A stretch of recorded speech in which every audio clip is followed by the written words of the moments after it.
नमस्कार दोस्तों, welcome back to Civil Circus. ये हमारा इंटरनेशनल रिलेशन का थर्ड वीडियो है।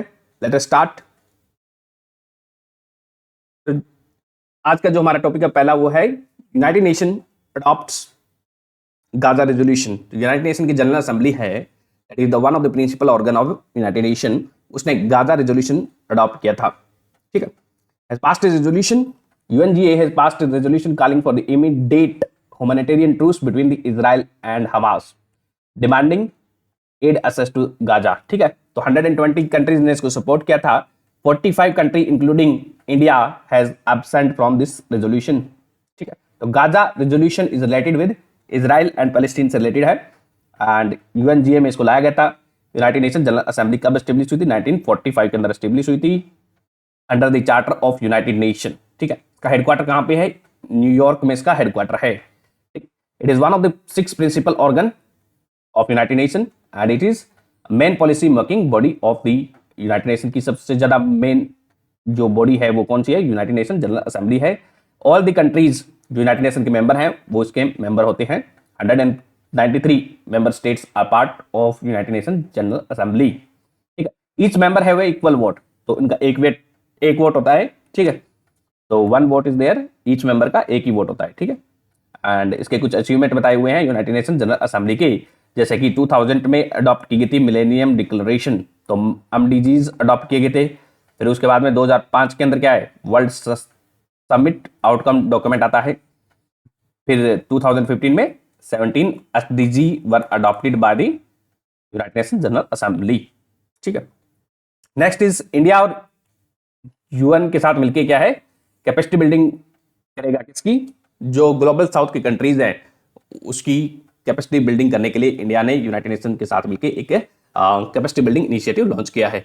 ठीक है, and during the 78th United Nation General assembly की मीटिंग हुई थी, वहां पे ये इंडिया ने लॉन्च किया था, India UN capacity building initiative for the countries of the global south. ठीक है, and India UN for the global south delivering for the development. And इसको क्या है? यूएन की जो इंडिया वाली टीम है, UN India team, and bill and Melinda Gates foundation है, ये दोनों मिलके साथ में इसमें कैपेसिटी डेवलपमेंट करने का काम करेंगे डेवलपिंग कंट्रीज की। Next is special session of United Nation General assembly. Special session क्या होते हैं कि यूनाइटेड नेशन का जो चार्टर है उसके अंदर कुछ प्रोविजंस हैं, जैसे कि चैप्टर 4 है यूएन चार्टर का, चैप्टर 4 आर्टिकल 20 है, वो बात करता है special session of United Nation General assembly. ये सेशन नॉर्मल सेशन से अलग होता है, स्पेशल सेशन। ठीक है, एंड ये सेक्रेटरी जनरल होता है यूनाइटेड नेशन का, उसके कहने पे कन्वीन किए जाते हैं, इसको कन्वीन करता है। ठीक है, तो यूनाइटेड नेशन जनरल असेंबली के सेशन कौन कन्वीन कराता है? Secretary general of United nation. ठीक है, it can be at the special session होता है वो यूएन सिक्योरिटी काउंसिल की रिक्वेस्ट पे हो सकता है, या फिर मेजॉरिटी ऑफ द मेंबर्स हैं यूनाइटेड नेशन के, वो उसको उनको बोलें कि सेक्रेटरी जनरल को बोलें कि आपको ये कन्वीन करना है, तो कन्वीन किया जा सकता है स्पेशल सेशन। ठीक है, इसके अलावा एक होता है इमरजेंसी स्पेशल सेशन। ठीक है, emergency special session of the UNGA, इसमें क्या है? इमरजेंसी से रिलेटेड है कोई भी, मतलब जैसे कि ये वार हो गया था इजराइल वाला, तो ऐसे ही क्या है, कुछ ऐसे जो इमरजेंसी मुद्दे होते हैं उन पे डिस्कशन करने के लिए ये इमरजेंसी सेशन बुलाया जाता है। ठीक है, तो in emergency special session of the United nation is unscheduled होता है ये of the United and it is related with the particular issue से रिलेटेड होता है। एंड ये कब के emergency special session is called when the general assembly होती है, जब सेशन में नहीं होती है तब इसको बुलाया जाता है। ठीक है, एंड यूएन चार्टर इसको अलाउ करता है। एंड कब इसको कॉल किया जा सकता है? यदि it can be called if requested by the United Nations security council उसको रिक्वेस्ट करे। ठीक है, on the vote of any of the 7 member, तो उसमें क्या है, 7 यूनाइटेड नेशन सिक्योरिटी काउंसिल के 7 मेंबर इसको बोल दें कि स्पेशल सेशन बुलाना है, तो इमरजेंसी स्पेशल सेशन बुलाना है। कितने member? 7 member of the United nation security council के, या फिर majority of the United Nation के जो मेंबर हैं वो बोले, तब इसको बुलाया जा सकता है यूनाइटेड नेशन जनरल असेंबली का इमरजेंसी स्पेशल सेशन। ठीक है, कौन बुलाएगा? सेक्रेटरी जनरल कन्वीन कराएगा। ठीक है, विद इन द 24 आवर्स इसको कन्वीन कराना पड़ता है। यदि ये लोग बोल देते हैं तो, यानी कि सिक्योरिटी काउंसिल के 7 मेंबर और यूनाइटेड नेशन की जो मैक्सिमम मेंबर है मेजॉरिटी बोलती हैं, 2/3 मेजॉरिटी होगी इसमें, यदि बोलेंगे तो उसको कन्वीन किया जाता है इमरजेंसी स्पेशल सेशन को। ठीक है, विदिन 24 आवर्स। ठीक है, आज तक कितने हुए हैं? ऐसे 11 इमरजेंसी स्पेशल सेशन कन्वीन किए जा चुके हैं सिंस 1950, और इसमें जो रेजोल्यूशन पास किए जाते हैं वो बाइंडिंग नहीं होती हैं। ये वर्ल्ड कम्युनिटी का जो क्या है ओपिनियन बताती है। ठीक है, these are not binding. Next is India और यूएई ने किया था साइन। तो इंडिया क्या है? इंडिया की जो एनपीसीआई है वो रिप्पी कार्ड को ग्लोबल लेवल पे हम क्या है इसको यूपीआई वगैरह को प्रमोट कर रहे हैं। ठीक है, उसी में से क्या है रुपे कार्ड को भी हम प्रमोट कर रहे हैं। तो इंडिया एंड यूएई ने साइन किया था RuPay domestic card scheme agreement. तो हमने ये यूएई के साथ साइन किया है। ठीक है, उसमें क्या है हम वहां पे क्या है अपना जो रुपे कार्ड है उसको प्रमोट करेंगे। RuPay card is debit card है, क्रेडिट कार्ड भी हो सकता है। रुपे कैन भी डेबिट, क्रेडिट और प्रीपेड फैसिलिटी कोई भी हो सकती है। एंड ये एक पेमेंट में कार्ड पेमेंट सिस्टम है जो कि एनपीसीआई के द्वारा लॉन्च किया गया था। ठीक है, तो ये याद रखना है कि RuPay domestic card scheme agreement हमने यूएई के साथ साइन किया है। उसके अलावा नेपाल वगैरह के साथ भी बहुत सारी जगह हम प्रमोट कर रहे हैं यूएई को इसको। Next is Vienna convention. तो वियना कन्वेंशन के बारे में हमने पिछले लेक्चर में पढ़ा था। Vienna convention is related with the diplomatic relation से रिलेटेड है। ठीक है, तो इसको 1961 में साइन किया गया था, Vienna Convention on diplomatic relation, United Nation General assembly के द्वारा। ठीक है, एंड ये कॉम्प्रिहेंसिव फ्रेमवर्क है जो एस्टेब्लिश करता है set of diplomatic relation between the two countries. And ये जो वियना कन्वेंशन है इसमें हमने पिछली बार दो बातें नहीं पढ़ी थी कि पलाऊ और साउथ सुडान इसके मेंबर नहीं है, बाकी लगभग सारे कंट्रीज के मेंबर हैं। पलाऊ एंड साउथ सुडान याद रखना है कि इसके सिग्नेटरी नहीं है। Vienna Convention on diplomatic relation 1961 के दो कंट्रीज कौन कौन से हैं जो सिग्नेटरी नहीं हैं? तो वो है पलाऊ एंड साउथ सुडान। ठीक, very important. Diplomatic immunity provide की जाती है इसमें। अब इसके हम फीचर्स देखेंगे, पिछली बार में हमने फीचर्स नहीं देखे थे। Vienna Convention on diplomatic relation के डिटेल में फीचर दिए हुए हैं यहाँ पे। तो इसके अंदर जो आर्टिकल 22 है इसका बोलता है कि article 22 of the Vienna Convention on diplomatic relation ये बात करता है inviolability of the mission premises. For example Bharat का कोई डिप्लोमेटिक मिशन है यूएसए के अंदर। ठीक है, तो वो इनवायबल कब माना जाएगा? उसका इनवायबल का मतलब ये है कि उसमें कोई भी घुस नहीं सकती। जो मतलब यूएसए की जो लॉ एनफोर्समेंट एजेंसी है वो भारत की एम्बेसी में नहीं घुस सकती। Diplomatic mission can not be entered by the law enforcement of the host country without the consent of the office of head of the mission. जब तक उसकी कंसेंट नहीं मिलती है तब इसको ये वहां पे ये एंटर नहीं कर सकती है। द होस्ट कंट्री है उसकी ड्यूटी है टू प्रोटेक्ट करने, जो एम्बेसी है उसको प्रोटेक्ट करने की ड्यूटी है।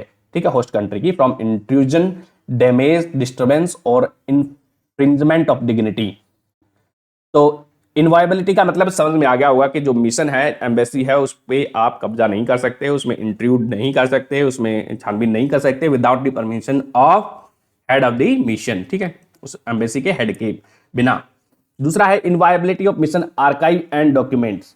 तो inviolability of mission archive and documents यानी कि जो भी डॉक्यूमेंट्स होंगे उस एम्बेसी के उनको ओपन नहीं कर सकते, दे आर इनवायबल है। ठीक है, under article 24 even outside the mission के जो प्रेमाइसेस हैं उसके आउटसाइड भी ये क्या है इनवायबल है। The host country can not seize, inspect और use them in legal proceeding. जो भी ये आर्काइव्स एंड डॉक्यूमेंट्स होते हैं एम्बेसी के उसका दूसरा कंट्री जिस कंट्री में एम्बेसी ऑपरेट कर सकती है उसको सीज नहीं कर सकता, इंस्पेक्ट नहीं कर सकता और उसको लीगल प्रोसीडिंग में भी यूज नहीं किया जा सकता। तो जो मिशन है, मिशन प्रेमाइस भी इनवॉयबल है और मिशन आर्काइव एंड डॉक्यूमेंट भी इनवॉयबल है। इसके अलावा फ्री कम्युनिकेशन के बारे में बात करता है Vienna Convention. It provide right to free and unrestricted communication with the host country. तो जैसे कि भारत की कोई एम्बेसी है यूएसए में तो भारत के साथ कम्युनिकेट करने का राइट है एम्बेसी को, भारत की एम्बेसी को। It provide right to free and unrestricted communication. और डिप्लोमेटिक बैग्स होते हैं उनको खोला नहीं जाएगा, कैन नॉट बी ओपनड और डिटेन नहीं किया जाएगा। नेक्स्ट डिप्लोमेटिक इम्यूनिटी प्रोवाइड की गई है इसके अंदर वियना कन्वेंशन के अंदर आर्टिकल 29 एंड 31 के अंदर, 29 एंड 31 के अंदर। द पर्सन और डिप्लोमेट्स होते हैं वो इनवायबल होते हैं, उनको अरेस्ट नहीं किया जा सकता और डिटेन नहीं किया जा सकता। They enjoy the diplomatic immunity from civil and criminal jurisdiction of the host country with specific exceptions. कुछ एक एक्सेप्शन हो सकते हैं। ठीक है, नेक्स्ट इज टैक्स एग्जेम्पशन। इसके अंदर वियना कन्वेंशन के अंदर it also talk about tax exemption के अंदर भी बारे में बात करता है। जो डिप्लोमेट्स की इनकम होती है उस पर टैक्स नहीं लगाएंगे, और जो पर्सनल आइटम्स हैं उनसे जो इनकम हो रही है उस पर भी टैक्स नहीं लगाया जाएगा। इसके अलावा जो भी डिप्लोमेटिक मिशंस हैं वो जो इंपोर्ट करेंगे सामान, उस पे क्या है, इंपोर्ट्स पे कस्टम ड्यूटी नहीं लगाई जाएगी। They are exempt from the custom duties on the import for the official use. ठीक, तो ये टैक्स एग्जम्पशन दिए गए हैं। किस किस पे? इनकम पे टैक्स नहीं लगाया जाएगा, पर्सनल आइटम के लिए कोई यूज कर रहे हो तब भी जो डिप्लोमेट्स होते हैं उन पे टैक्स नहीं लगाया जाएगा। उसके अलावा इंपोर्ट कर रहे हैं ऑफिशियल यूज के लिए तो उस पर कस्टम ड्यूटी नहीं लगाई जाएगी। Next is limited immunity for nationals and permanent resident. तो उनके लिए लिमिटेड इम्यूनिटी दी गई है। फॉर एग्जाम्पल कोई भी एम्बेसी है, मान लेते हैं चाइना की एम्बेसी भारत में काम कर रही है और भारत का कोई नागरिक है उस चाइनीज एम्बेसी में काम कर रहा है, तो उसको क्या है, भारत के नागरिक को लिमिटेड क्या है, इम्यूनिटी दी गई है। Only for the official act के लिए वो इम्यूनिटी होगी, बाकी एक्ट के लिए नहीं होगी। ठीक है, तो इसके अंदर हमने क्या क्या पढ़ा? वियना कन्वेंशन के अंदर इंपॉर्टेंट हो जाता है हमारे लिए। ठीक है,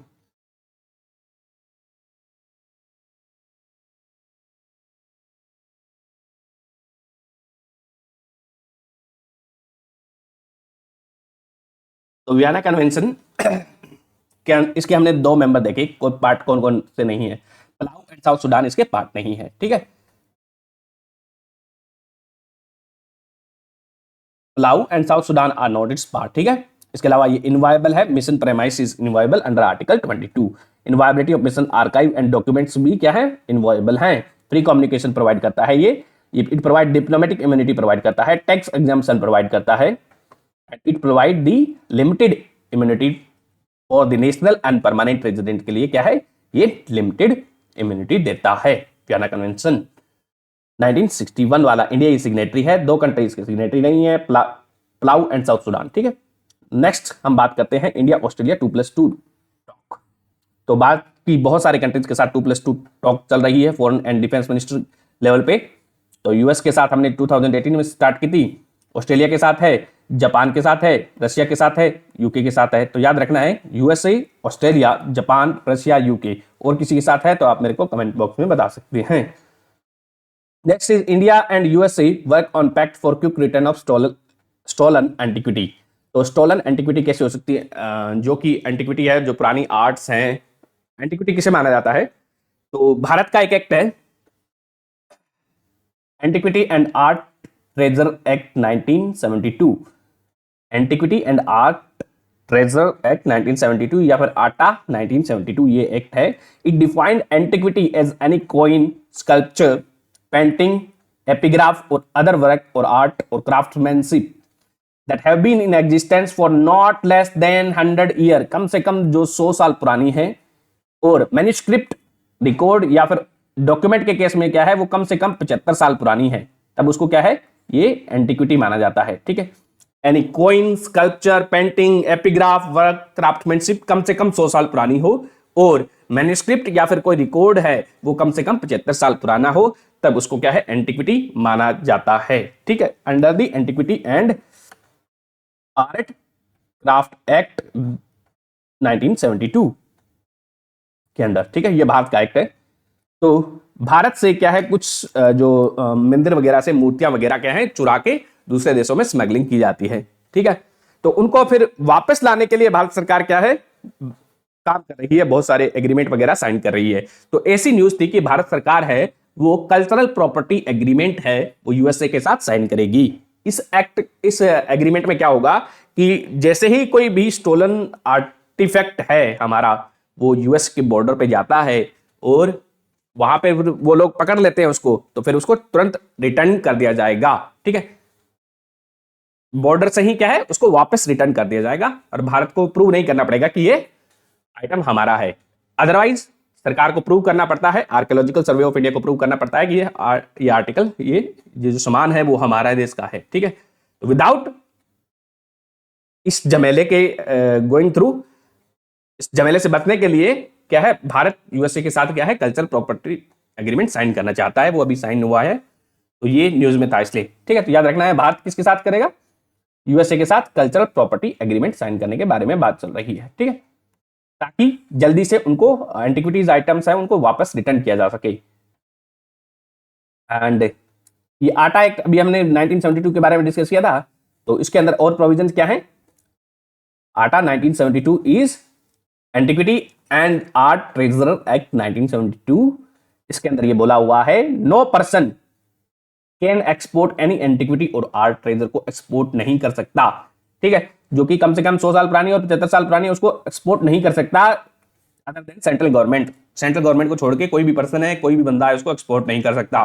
दूसरा है, कोई भी इसका जो सेलिंग और बिजनेस करना चाहता है वो नहीं कर सकता एक्सेप्ट बाय द लाइसेंस। यदि इसका जो सेल करने का काम करने हैं तो उसके लिए लाइसेंस चाहिए होगा आर्कियोलॉजिकल सर्वे ऑफ इंडिया से, ठीक है। एक्सपोर्ट नहीं कर सकते आप, बिजनेस ऑफ सेलिंग है आपका, तो आपको क्या है, लाइसेंस चाहिए होगा आर्कियोलॉजिकल सर्वे ऑफ इंडिया से। यदि किसी के पास में कोई भी, तीसरा इसका प्रोविजन है कि किसी भी बंदे के पास में एंटिक्विटी है, अवन करता है, कंट्रोल करता है, या फिर एनी पोजीशन में है ऑफ एंटिक्विटी, उसको क्या है, फिर एक सर्टिफिकेट लेना पड़ेगा, उसको रजिस्टर करानी पड़ेगी आर्कियोलॉजिकल सर्वे ऑफ इंडिया के साथ में, उसका अपना एंटिक्विटी को रजिस्टर करवाना पड़ेगा। तो 3 प्रोविजन हो गए इसके, कौन कौन से? एक्सपोर्ट नहीं कर सकते, दूसरा है बिजनेस ऑफ सेलिंग होगी तो आपको क्या है, लाइसेंस लेना पड़ेगा आर्कियोलॉजिकल सर्वे ऑफ इंडिया से, तीसरा क्या है, यदि आपको यदि आपके पास कोई भी एंटिक्विटी है तो उसको आपको रजिस्टर कराना पड़ेगा, सर्टिफिकेट लेना पड़ेगा, ठीक है। ये हमारे इसलिए न्यूज में था। नेक्स्ट जो है वो है हमारा टॉपिक है वो अंखोरा अगरतला रेल लिंक।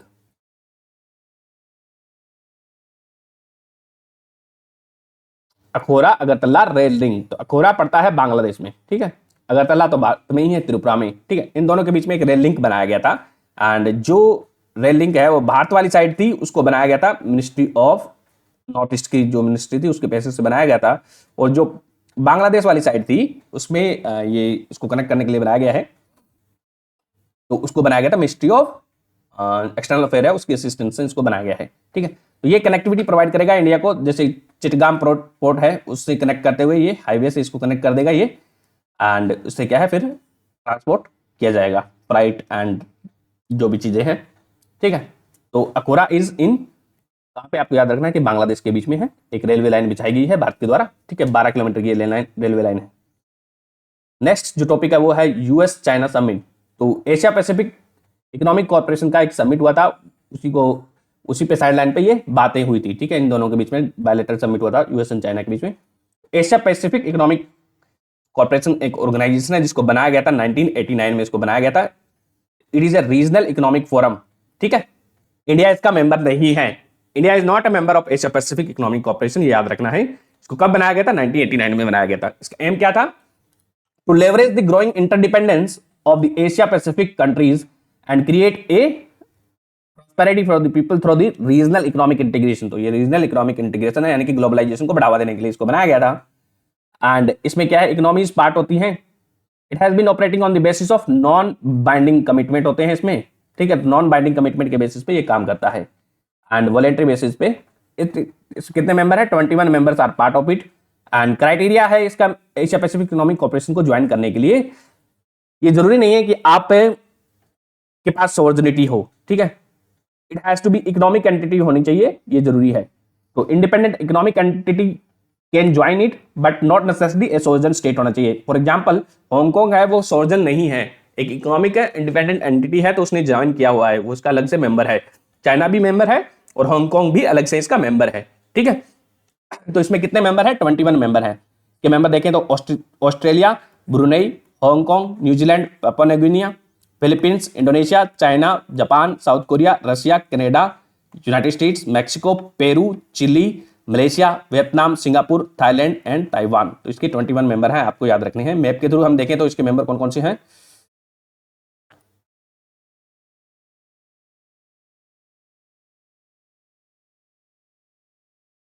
ये आप देख सकते हो मैप।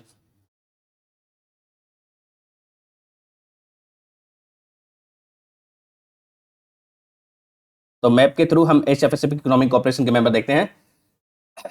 तो कनाडा से शुरू होते हैं, कनाडा, यूएसए, मैक्सिको, ठीक है, फिर पेरू, चिली, ये कितने हो गए? 5 हो गए। 5 तो ये अमेरिकन साइड से हो गए, बाकी इधर से आते हैं, रशिया, उसके बाद Japan, China, Republic of Korea, then Hong Kong, Taiwan, Philippines, Vietnam, Thailand, Malaysia, Brunei, Singapore, Indonesia, Papua New Guinea, Australia and New Zealand. तो इसके 21 मेंबर हैं ये, ठीक है। तो ये रीजन है वो पड़ता है एशिया पैसिफिक रीजन बोला जाता है इसको, ठीक है। तो आपको मेंबर्स याद होने चाहिए, ठीक है। इंडिया इसका मेंबर नहीं है, ये पता होना चाहिए, ठीक है। India is not a member. Next is India Oman adopt vision document to expand the ties. India और ओमान के बीच में 2008 में स्ट्रेटेजिक पार्टनरशिप साइन हुई थी। एंड उसके अलावा एक एक्सरसाइज हुई थी अल नजाह 2022 में हुई थी ये एक्सरसाइज। एंड तो याद रखना है कि exercise Al Najah is between India and Oman, इससे ज्यादा ये इंपॉर्टेंट नहीं है हमारे लिए। नेक्स्ट इज रिपब्लिक डे, यानी कि 26 जनवरी को फ्रेंच प्रेसिडेंट थे, वो हमारे चीफ गेस्ट थे, ठीक है। तो भारत और फ्रांस के रिलेशन के बारे में बात करते हैं। तो भारत और फ्रांस ने जो डिप्लोमेटिक टाइज एस्टेब्लिश किए थे 1948 से, ठीक है। 1998 में स्ट्रेटेजिक पार्टनरशिप साइन की गई थी दोनों देश के बीच में, और अभी 25 साल हो गए हैं जनवरी 2023 में स्ट्रेटेजिक पार्टनरशिप की, ठीक है। डिफेंस कॉर्पोरेशन हमारा स्टार्ट हुआ था, डिफेंस में defence agreement on defence corporation start हुआ था 2006 में, जिसको हर 10 साल बाद एक्सटेंड किया जा रहा है, ठीक है। एंड सिविल न्यूक्लियर कॉर्पोरेशन है हमारा फ्रांस के साथ हुआ था 2008 में, ठीक है, 2008 में। तो फ्रांस के साथ हमारा डिप्लोमेटिक रिलेशन 1948 में स्टेब्लिश होता है। 1998 में 50 साल बाद क्या है, हमारे स्ट्रेटेजिक पार्टनरशिप साइन की जाती है। फिर उसके 25 साल हो चुके हैं 2023 में। एंड हमारा डिफेंस कॉर्पोरेशन एग्रीमेंट है वो 2006 में साइन हुआ था, राफेल हमने ये फ्रांस से लिए हैं। उसके अलावा सिविल न्यूक्लियर कॉर्पोरेशन एग्रीमेंट है 2008 में हमने साइन किया हुआ है फ्रांस के साथ, ठीक है। Next is article 99।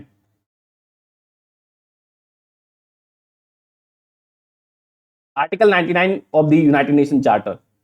तो आर्टिकल 99 एक डिस्क्रिशनरी पावर दी गई है यूनाइटेड नेशन यूनाइटेड नेशन के जो सेक्रेटरी हैं, जनरल हैं, उनको एक ये डिस्क्रिशनरी पावर दी गई है। इसके अंडर में वो क्या है, यूनाइटेड नेशन सिक्योरिटी काउंसिल का एक सेशन बुला सकते हैं।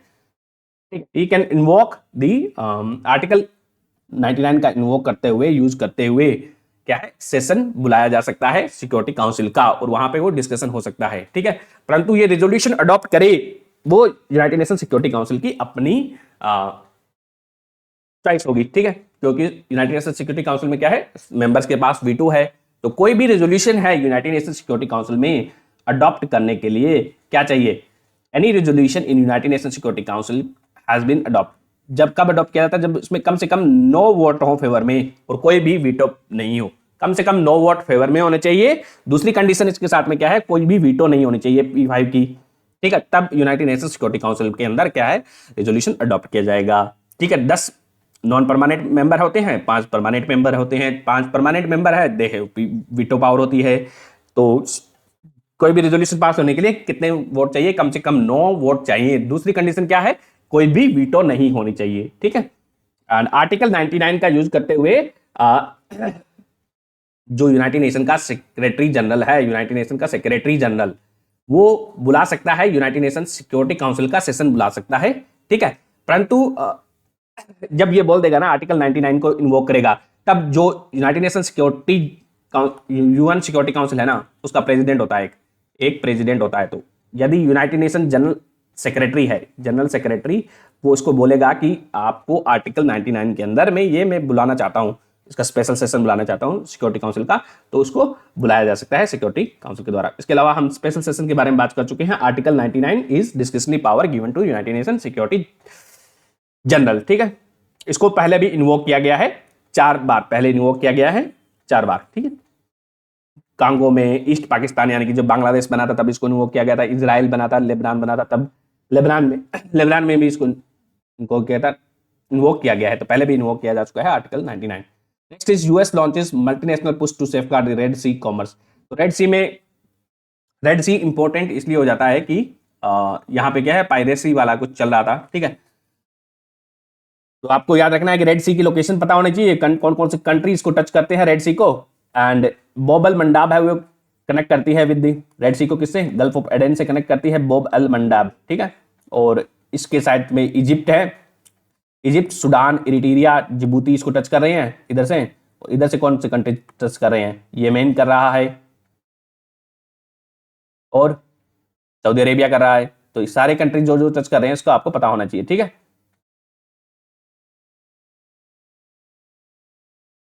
नेक्स्ट इज रीजनल हाउदी रेबल के बारे में बताया हुआ है। यहाँ पे हाउदी रेबल येमेन में ऑपरेट करते हैं, ठीक है। एंड जो हाउदी होते हैं वो क्या होते हैं, दे आर सिया मुस्लिम के एक सेक्ट हैं। Houthis are Shia Muslims, they belong to the Zaidi Shias community से बिलोंग करते हैं। जादी सिया कम्युनिटी, जादी सिया कम्युनिटी है वो मानती है कि जो प्रोफेट मोहम्मद थे उन्हीं की जो पॉलिटिकल लीडरशिप है वो उन्हीं के पास रहे, ठीक है। तो they are also called as, the Houthis are also called as Ansar Allah, supporter of God. इनको अंसार अल्लाह भी कहा जाता है, Ansar Allah, supporter of God, ठीक है। तो ये यहां पे लिखा हुआ है Ansar Allah, supporter of God इनको बोला जाता है, ठीक है। Next is regional overview of food security and nutrition. Food and agriculture organisation ने एक रिपोर्ट निकाली है जिसका नाम है Asia Pacific regional overview of food security and nutrition security. ये स्टेटिस्टिक बताए हुए हैं, प्री के लिहाज से हमारे लिए काम का नहीं है ये, ठीक है। एंड इसके अनुसार क्या है, 370 मिलियन पीपल हैं वो अंडर न्यूरिश्ड है। बाकी आप इसको पढ़ सकते हो। नेक्स्ट इज इंडोनेशिया में मेरापी वोल्केनो इरप्शन हुआ था। तो आपको याद रखना है कि माउंट मेरापी है वो कहां पे लोकेटेड है, इंडोनेशिया के जावा में लोकेटेड है, जावा आइलैंड पे लोकेटेड है मेरापी वोल्केनो, ठीक है। इसको माउंटेन ऑफ फायर भी कहा जाता है। It is located on, Indonesia is located along the ring of fire पे लोकेटेड है, ठीक है। Next is India Russia sign pact on future of the Kudankulam plant. तो कुंडनकुलम प्लांट में भारत और रशिया मिलकर बना रहे हैं इसको, ठीक है। तो 2002 से काम कर रहे थे इस पे, और इसकी पहली यूनिट है वो 2016 में बनकर तैयार हो गई थी। एंड इसमें 1000 मेगावाट इलेक्ट्रिसिटी अभी प्रोड्यूस की जा रही है कुंडनकुलम में, तमिलनाडु के अंदर, ठीक है। उसका अभी और इसको एक्सपेंशन किया गया था, ठीक है। एंड न्यूक्लियर पावर हमारे लिए इंपॉर्टेंट है क्योंकि इंडिया है वो third stage of nuclear power जो प्रोग्राम है हमारा उसमें एंटर कर गया है। तो ये आपको इसको पढ़ना चाहिए अच्छे से, ठीक है। न्यूक्लियर पावर हमारे लिए इंपॉर्टेंट है इसलिए। तो ये हुआ था हमारा, अगले टॉपिक में, अगले लेक्चर में हम स्टार्ट करेंगे इसमें समिट एंड ऑर्गेनाइजेशन, ठीक है। धन्यवाद।